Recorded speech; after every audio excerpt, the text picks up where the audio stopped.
D'abord, je vous remercie pour cette intervention qui nous a appris beaucoup de choses.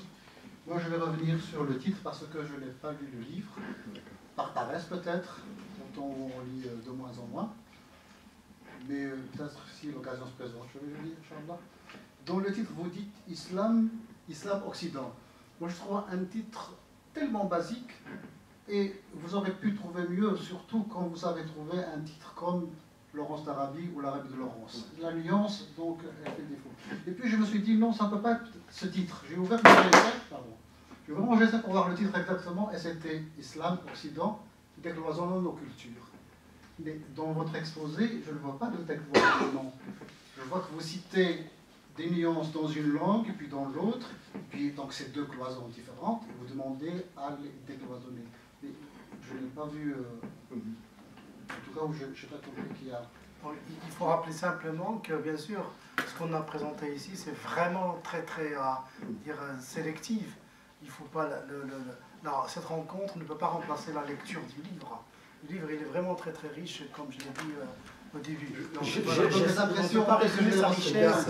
Donc, je m'excuse si... On peut pas résumer.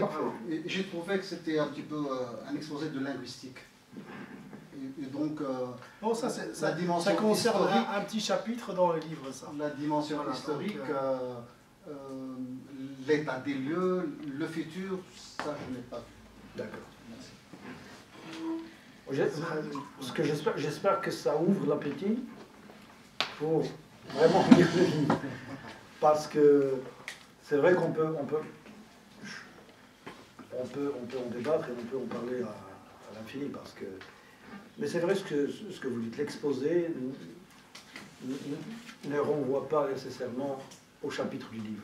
Donc moi, dans les chapitres, c'est une série de rencontres. Rencontres avec la langue allemande, rencontres avec certains penseurs de la tradition, rencontres avec certains européens, rencontres avec certains aspects de la culture européenne. Donc c'est une pérégrination. Et moi je le dis à la fin du livre que peut-être le lecteur sera déconcerté parce qu'il y a des gens qui attendent une recette. Presque ils attendent une pile qu'ils vont... Tu sais, il y a des Européens avec lesquels j'ai entretenu des discussions. Ils attendent de vous une recette ou bien une pilule qu'ils vont contre le radicalisme, une pilule pour ceci. Moi je dis qu'il n'y a pas de recette. En tant qu'intellectuel musulman évoluant dans l'espace européen, d'ailleurs, pour le titre, j'avais choisi tout un autre titre. C'était un musulman pas comme les autres, pour renvoyer au singulier, pour dire que tout musulman est différent de tout autre musulman. Comme tout juif est différent de tout autre juif, tout chrétien est différent de tous les autres chrétiens, c'était ça. Mais bien sûr, l'éditeur a, bien sûr, son mot à dire. Donc ça, c'est un consensus. Mais j'étais pas tout à fait... J'avais choisi un titre de Baudelaire. Baudelaire qui disait le poète jouit d'un privilège, c'est qu'il peut être soi-même et autrui. Donc j'en avais fait confectionner un titre. Mais bien sûr, l'éditeur, il a dit non, ça c'est un peu trop poétique. Et à la fin, on s'était mis d'accord pour un titre qui va peut-être vendre aussi. Parce que les maisons d'édition, un titre comme ça, il peut attirer le lecteur. Donc il y a la logique du marketing aussi. Le titre n'est jamais choisi uniquement par le... Voilà. Mais vous avez tout à fait raison, il y a une réflexion linguistique en sous-bassement, en sous-jacence, mais il y a une série de rencontres aussi. Donc je vous invite à... Mais en lisant le livre, vous allez constater quand même que le titre reflète vraiment, comme j'ai eu moi l'impression, vraiment le type d'analyse, le type de thématique abordée dans le livre. C'est Grégory ? Salam alaikum. Merci pour votre présentation qui donnerait envie de le découvrir davantage. J'ai fait que le feuilleter. Je voulais peut-être vous inviter à parler davantage des concepts modernité et Occident, peut-être via un un autre angle, c'est-à-dire de voir l'Occident non pas comme simplement une entité géographique, mais plutôt, comme René Guénon l'a un petit peu fait, via deux entités, orientales et occidentales, comme des entités plutôt métaphysiques. C'est-à-dire l'Orient comme monde renvoyant une connaissance à la fois sacrée, métaphysique, religieuse, et un Occident qui renvoie plutôt à une connaissance sécularisée, ce qu'il disait anti-traditionnel, anti-métaphysique. Et donc, je voulais savoir si cette manière de voir vous a, comment dire, un peu effleuré l'esprit quand vous avez rédigé votre ouvrage, et qu'est-ce que vous en pensez? Mais je dois vous dire franchement que parfois,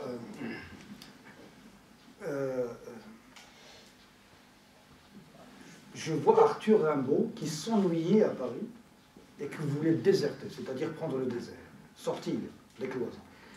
Parfois, c'est trop, on parle trop de l'islam, l'Occident, on a envie de sortir. On n'a plus envie vraiment de se laisser définir par une certaine appartenance. Même, on est des êtres multiples. On a des dimensions, on a une multitude de dimensions qui font ce que nous sommes. Et parfois, la question de l'identité, en soi, c'est un piège. L'identité, à mon sens, doit être articulée et formulée, non pas par l'appartenance, mais par le faire, ce qu'on fait. C'est ce qu'on fait, ce qui décide de ce que nous sommes, en réalité. Donc, même les frontières entre les cultures ne sont plus les mêmes. Vous avez l'Occident en Orient et l'Orient en Occident. On vit vraiment, comme disait Michael, l'écrivain américain qui a écrit « The world is flat ». Le monde est vraiment plat. Il y a un aplatissement, un nivellement du monde. Toutes les cultures, maintenant, on a l'impression qu'il y a... le monde est devenu plat.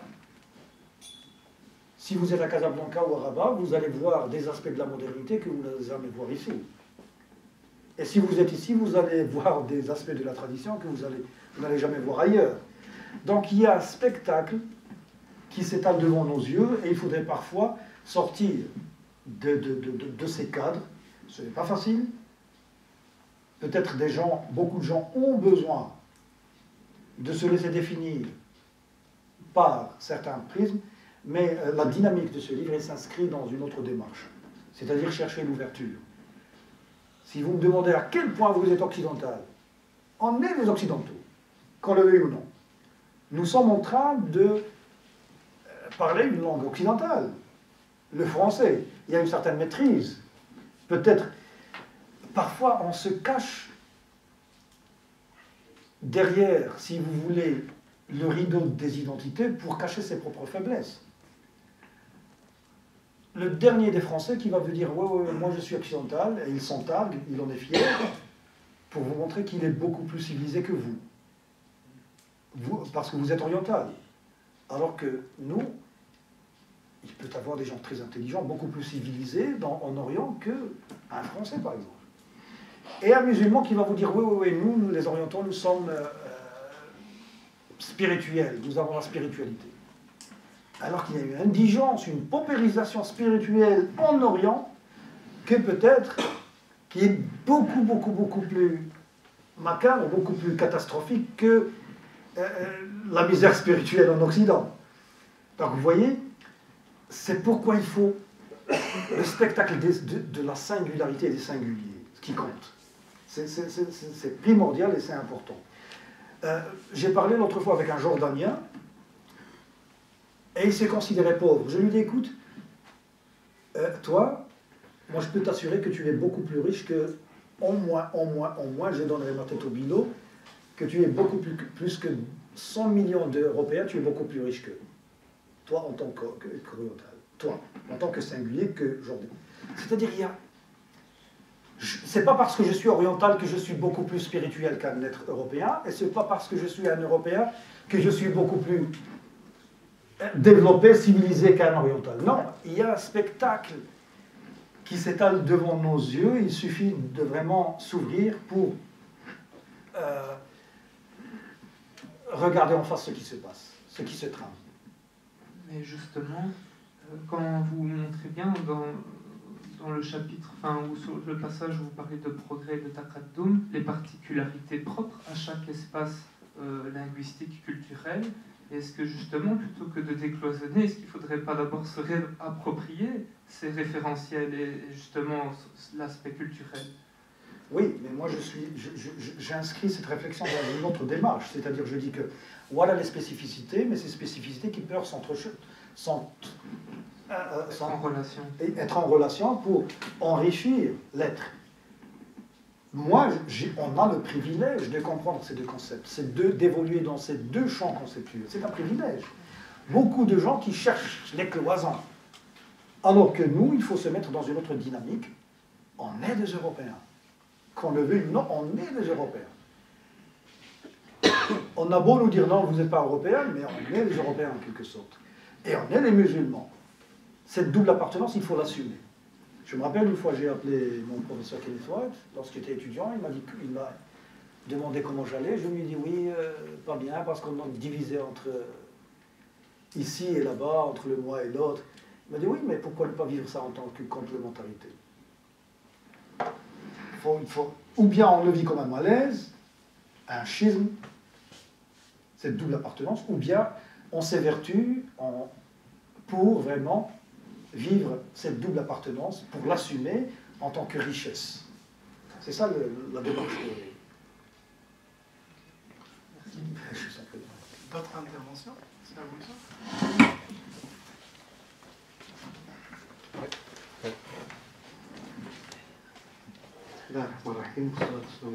Je remercie beaucoup mon docteur Khalid pour le livre, pour cette intervention. Ce qui m'a retenu dans votre intervention, c'est la première idée que vous avez lancée. Je pense que c'est le défi, et peut-être il vous sera demandé un jour de faire un livre aussi spécial comme ça. C'est ce que la personne a dit, la phrase qu'il est difficile de changer donc une religion qu'une culture. Et le problème qui se pose, et c'est là que je demande votre avis, malgré que le frère Abdelwahab vous a posé cette question sur quelle est la position de la culture musulmane ici. Donc, quelle culture devons-nous adopter en tant que musulmans occidentaux? Si ce n'est pas moi et toi qui viennent de l'Afrique du Nord, c'est nos enfants qui sont nés ici, qui ont grandi ici. Donc, de quelle culture doivent se prévenir? Doivent être musulmans? Doivent-ils prendre la culture, donc notre culture, la culture de leurs ancêtres, ou bien doivent s'inspirer de la culture de ce pays-là? Parce que je trouve que la plupart de nos jeunes des cités de France, ici, ont ce problème. Il y a un problème interne. Donc c'est différent avec la culture occidentale. Donc c'est pour cela, il y a ceux qui se révoltent, il y a ceux qui ne s'acceptent pas, et ainsi de suite. C'est un problème de fond. C'est pour cela que je demande votre avis. Donc quelle culture et comment nous allons arriver, nous, à faire la différence dans ce qu'on a dans l'islam, dans l'héritage islamique, faire la différence ce qui est culturel et ce qui est religieux. Merci. Merci, Cyrus.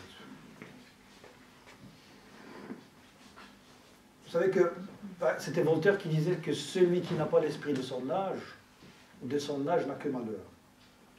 Nous avons tous les malheurs de notre âge, mais parce que nous n'avons pas l'esprit de notre temps. Nos enfants, ils ne sont pas initiés à l'esprit de leur temps. Parfois, le discours religieux vient pour les culpabiliser et les empêcher vraiment d'interagir avec l'esprit de notre temps. Pourquoi? Parce qu'on a peur que la transmission du savoir traditionnel ne soit coupée du fait de notre interaction avec l'esprit de notre temps. Et pour marier les deux choses, c'est-à-dire transmission de nos valeurs traditionnelles et de notre savoir traditionnel dans un monde qui est le monde où nous vivons, là, il faut de l'énergie intellectuelle. Malheureusement, la sociologie de l'islam en Europe est encore loin. La discussion que nous sommes en train de mener entre nous ici, je dirais qu'elle n'a pas d'impact sur la sociologie de l'islam en Europe. C'est un discours entre nous, intellectuel entre parenthèses. Une fois, Sam Taibbi, je ne partage pas ses avis, mais une fois à la télévision allemande, il a dit une chose. Après avoir publié un livre, on lui a demandé quel sera l'impact de votre livre. Il a dit, écoutez, je serai lu peut-être par 2, 3, 4 lecteurs musulmans, mais l'impact sociologique de mes idées, c'est quasi nul. Donc, l'intellectuel n'est pas un meneur de jeu dans l'islam européen. Peut-être l'imam plus. L'imam, il joue un rôle fondamental. L'imam, il a accès. Il a beaucoup plus de clés, d'ouverture par rapport à la culture, à la sociologie de l'islam en Europe. Donc peut-être que un profil imam intellectuel, pour l'instant, pourrait nous servir d'intermédiaire pour vraiment intellectualiser un peu l'islam en Europe. Ces imams ils ont une tâche très difficile. D'abord, assurer la transmission du savoir traditionnel. Les Juifs ont posé la question, ils se sont posé la question, mais il n'y a pas une solution miracle, que le travail. Donc il faut beaucoup œuvrer, beaucoup travailler, s'évertuer pour introduire, initier nos jeunes, nos enfants à l'esprit du temps, et en même temps assurer la transmission du savoir traditionnel. C'est un défi que nous devons relever tous, et peut-être que les imams, beaucoup plus que l'intellectuel pour l'instant, dans ces contextes, ils peuvent servir de relais. Ça, c'est un... Je vous renvoie la balle, oui. mais toujours est-il, c'est un grand défi. C'est un grand défi. Ouais, moi, même, je ne vous cache pas, il y a un Européen qui a lu mon livre et il m'a dit, mais écoutez, monsieur Haji, qui des Européens va comprendre maintenant ce que vous dites de Beethoven et de comment il s'appelle, et de Da Vinci et toutes ces réflexions que vous êtes en train de mener, qui va les comprendre? Je veux dire, parfois, on est esselé, on est isolé. Mais ce genre de rencontre, peut-être, pourrait sensibiliser les esprits à s'engager dans des lignes de réflexion. Il s'agit d'une rhétorique, ou bien, je ne sais pas comment le qualifier. Mais il y a un défi. Il y a un défi, un grand défi. Oui, d'autres questions, interventions? Un grand merci donc à Dr. Khalid. Inch'Allah, on était vraiment honorés, les idées, c'est bien.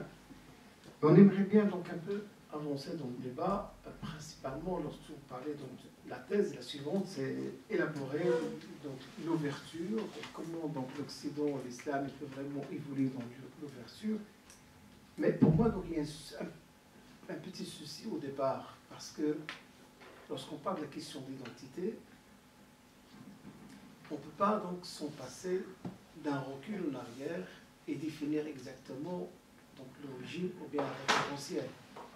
Sinon, donc, ni les jeunes, ni nous, donc on ne peut pas avancer. Et lorsqu'on parle avec l'autre, l'autre, c'est défini, il est déjà défini. Et donc, tant qu'on ne définisse pas, donc nous, sur quelle base, quel est le référentiel, on ne peut pas aller vers l'autre, vers l'ouverture. Ou bien on doit se retrouver dans l'autre côté donc, de la finalité. C'est-à-dire, on va être, voilà, c'est qui vous? C'est qui le musulman? À un certain moment, donc on se dit, qu'est-ce qui reste donc de notre identité ou bien de notre religion? La question de la culture et de la religion, elle est vraiment primordiale. Malheureusement, on n'a pas encore le courage de creuser un peu et de clarifier cette relation qui a existé et qui existe maintenant. Et malheureusement, donc voilà, moi je pense que c'est un chantier qui est vraiment, les intellectuels doivent vraiment travailler.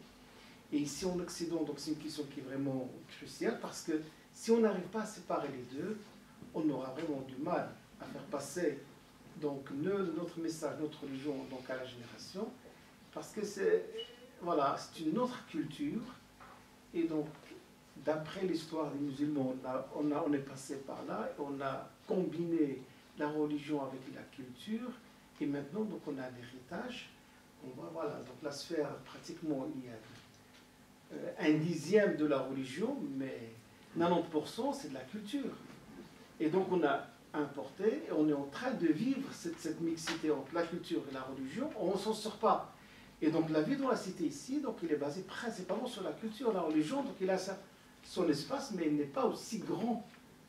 Et tant qu'on n'a pas décidé à ce niveau-là, donc de définir le référentiel des musulmans ici en Europe, à quoi on va se référer, et là, c'est vraiment le strict minimum qu'on doit respecter. Tant qu'on n'a pas défini cet espace-là entre la culture et la limite et la frontière entre la culture et la religion, je pense qu'on ne peut pas aller très loin. Et donc la question, la dernière, qui est vraiment donc un défi, et donc le président de l'exécutif, l'ex-président, donc le vice-président Salah Chigawi, donc il était interpellé par la presse, la question de la loi et de la foi, où est-ce qu'il est la limite? Et donc on est toujours interpellé parce qu'on vit dans une société qui a déjà sécularisé, donc il a déjà donc sa vision des choses, et nous on vient avec cet aspect religieux qu'on veut vraiment intégrer la cité, mais tant qu'on n'a pas réglé ces trois points qui sont vraiment essentiels, donc un référentiel pour nous, à quoi on va se référer, voilà, ça c'est le minimum, l'espace et la frontière entre la culture et la religion, et la question de la foi et de la... Un très grand merci pour ce chantier que vous faites. C'est vraiment... C'est très important. Et ça mérite vraiment une réflexion approfondie et d'autres rencontres. Et il faudrait profiter de l'expérience des juifs et des chrétiens et d'autres religions dans l'espace public aujourd'hui. Comment un juif se sent maintenant, ou bien un chrétien se sent dans la cité, dans la modernité. Ils ont des défis aussi. Ils se posent la même question que nous peut-être, mais ils ont résolu le problème autrement. Et puis parfois l'identité, vous savez que Navid Karmani, un penseur iranien musulman qui vit en Allemagne et qui a écrit un livre très très très intéressant. Je ne sais pas s'il est traduit, en tout cas en allemand c'était Wer ist wir. Le mot Wer ist wir, ça veut dire qui est nous. Ce n'est pas qui sommes-nous, mais qui est ce nous dont on parle.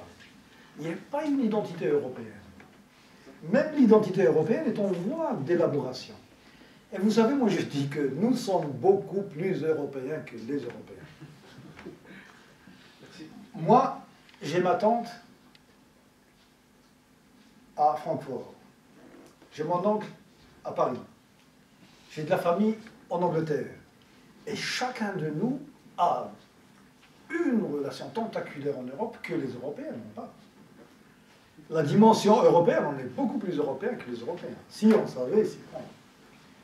C'est-à-dire que nous, c'est que nous n'avons pas la force intellectuelle pour nous engager dans la construction de l'Europe de demain.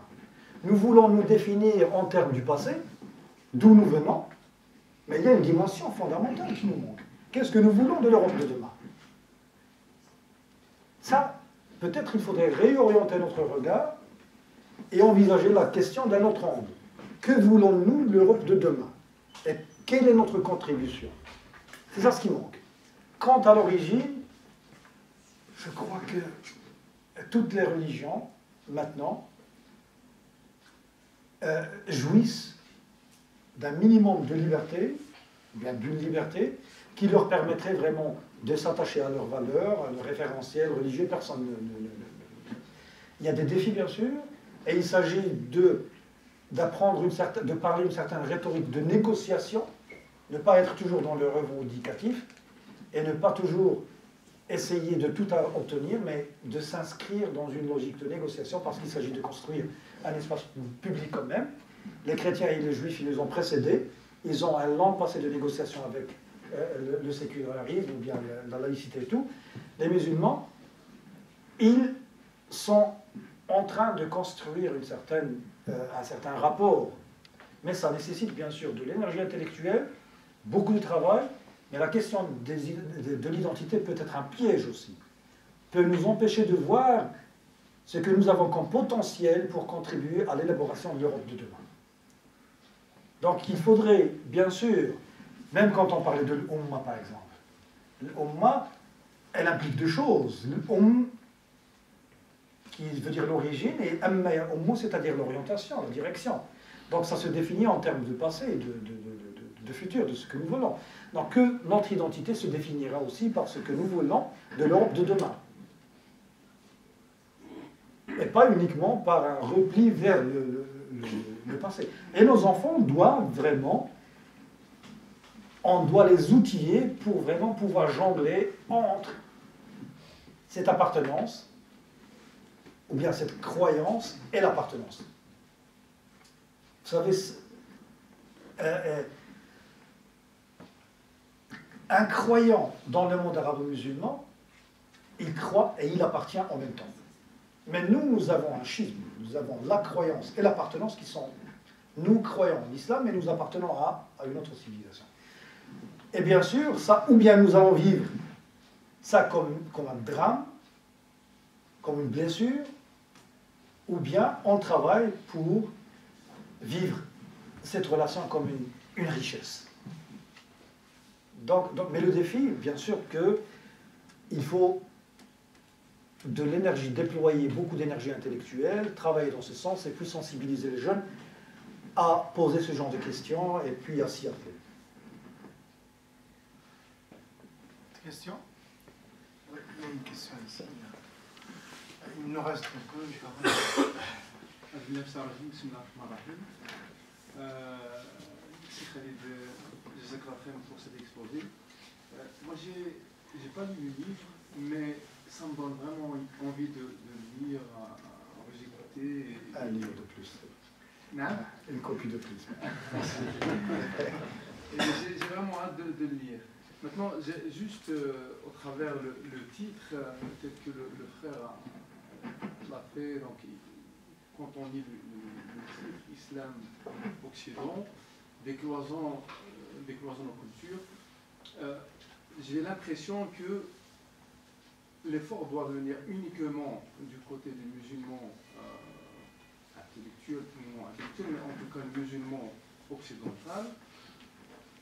Mais est-ce que vous ne pensez pas qu'il y a aussi un travail à faire de l'autre côté? Vous avez certainement entendu de la polémique en France concernant le hijab ou décathlon qui n'a pas été généré par les musulmans. C'était vraiment purement une polémique occidentale. Et est-ce qu'il n'y a pas aussi un effort à faire de l'autre côté? Parce que vous avez scruté tout... je ne vais pas dire les défauts, mais tout ce qu'il y a à arranger chez les musulmans en Occident. Mais est-ce que ces cloisons qui sont bâties ne sont pas aussi le fruit des interactions? Parce qu'il y a une forme d'interaction quand on lit. Je te remercie beaucoup, Hicham, pour cette question qui est très pertinente. Islam et Occident, donc il y a une interaction dans tous les cas. Donc est-ce que les cloisons ne sont pas bâties aussi de par le fait que il y a un refus qui est clair et net, parce que à chaque fois il y a des nouvelles piqûres qui viennent s'injecter au sein du corps des musulmans, que ce soit à chaque fois on entend des polémiques, tantôt c'est le burkini, tantôt c'est le hijab des femmes sportives, et ainsi de suite. Donc ça ne s'arrête pas.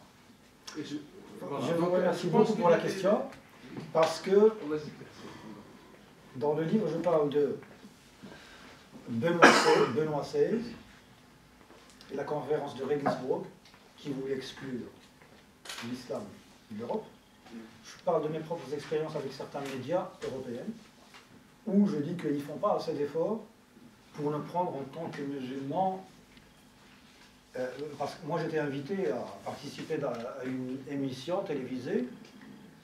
On a passé 2 heures à établir le setup pour le prise de vue et tout. Et après 2 heures, je commence à parler, je commence par le 19e siècle, j'évoque Nietzsche et tout, et puis il y a la modératrice qui me dit: écoutez, monsieur Raji, peut-être on se trompe de créneau. Je voulais que vous nous parliez de terrorisme et de comment le combattre. Je lui dis: écoutez, je ne suis pas venu ici pour parler du terrorisme. J'étais interpellé en tant qu'intellectuel qui a écrit des livres et qui aimerait en parler à un public.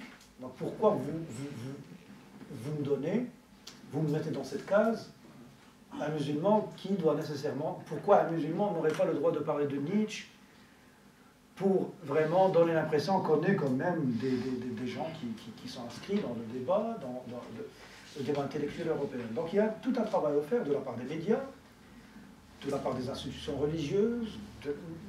Ceci, ne vous inquiétez pas, c'est très bien détaillé dans le livre. Donc, et j'ai même dû retirer certains passages qui ne plaisaient pas trop à certaines sensibilités. Pourquoi? Parce que c'était trop franc-parler ou bien. Donc, peut-être toujours. Mais vous avez totalement raison, le travail est double. Oui, d'ailleurs, c'est des colonnes non-culture. Non-culture, c'est-à-dire Orient. Et j'en parle avec franchise, disons, avec candeur. Donc c'est... Voilà. Non mais vous avez tout à fait raison. السلام عليكم. شكرا جزيلا أستاذ خالد التجي على المحاضرة. Ma réflexion est basée sur ce que vous avez dit ce soir et pas ce que vous avez écrit parce que je n'ai pas encore lu le livre. Et si j'ai bien compris, vous essayez de repenser le cadre théorique et philosophique qui cadre ou gouverne la relation entre l'islam et l'Occident. Mais vous êtes d'accord avec moi que la réflexion culturelle, si vous voulez, tout le travail intellectuel reste insuffisant sans application politique.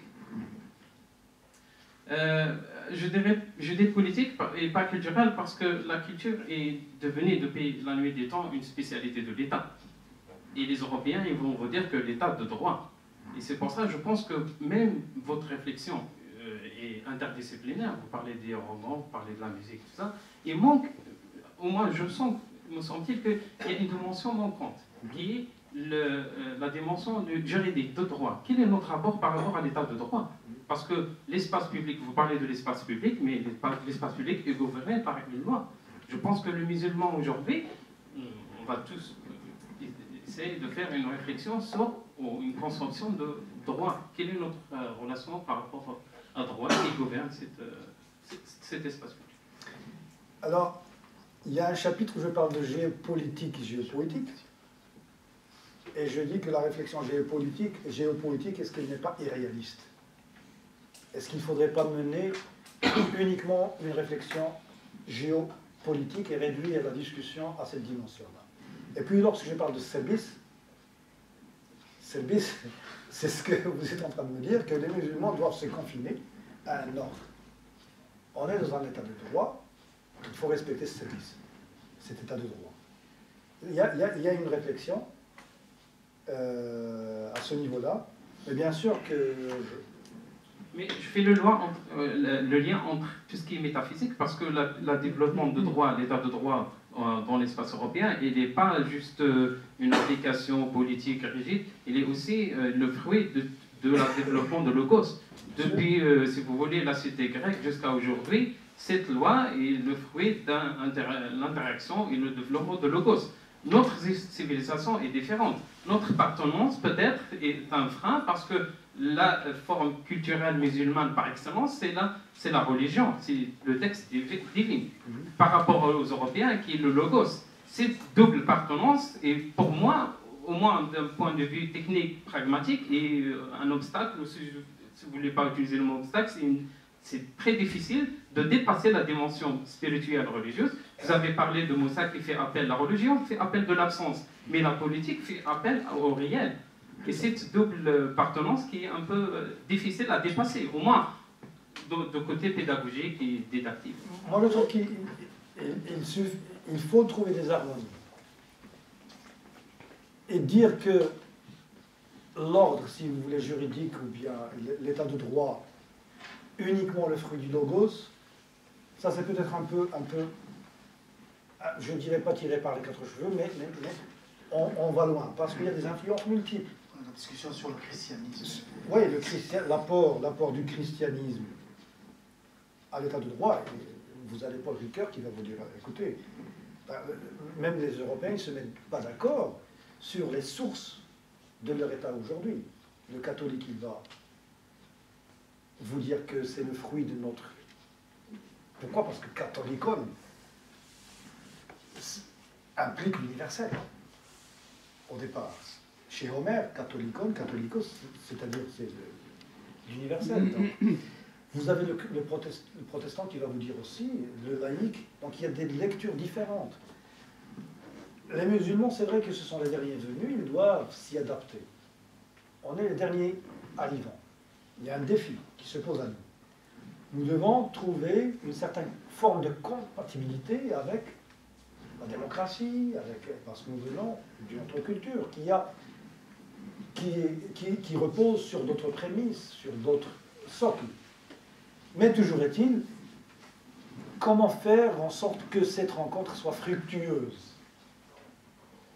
Moi, en tant que musulman, je ne pose pas la question de l'état de droit en Europe. Bien sûr, il y a des gens qui sont obsédés par la question de l'État et l'islam. Mais moi, en tant que musulman vivant en Europe, l'état de droit me sied. Je suis content. En tant que musulman vivant en Europe, je ne demande rien. Bien sûr, il y a certaines revendications qu'il faudrait négocier, mais je veux dire, je ne remets pas en cause le développement de cette société, tout en étant musulman. Et bien sûr, au sein de la communauté musulmane, il y a plusieurs écoles, il y a plusieurs musulmans. Comme au sein de la société européenne, maintenant, il y a tout un débat autour de la démocratie, surtout aujourd'hui avec l'intelligence artificielle, où il y a un chamboulement du terrain et on sent qu'on perd pied et que la situation devient de plus en plus difficile. Donc on est invité à s'engager dans la réflexion pour l'Europe de demain et l'avenir des musulmans et s'impliquer dans la construction d'une communauté viable pour trouver vraiment sa place dans la société moderne où nous vivons. Bon, sur ce, on va, Inch'Allah, clôturer cette soirée et ce débat très enrichissant.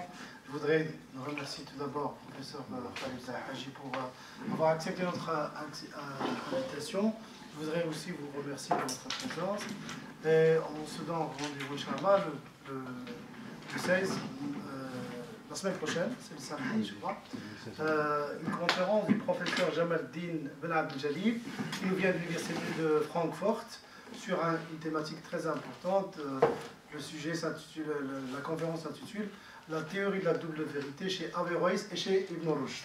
Donc c'est une conférence sur Averroès latin et l'interaction de la philosophie averroïste ici en Europe. Donc, barakallahu fikum, salam alaikum wa rahmatullahi wa barakatuh.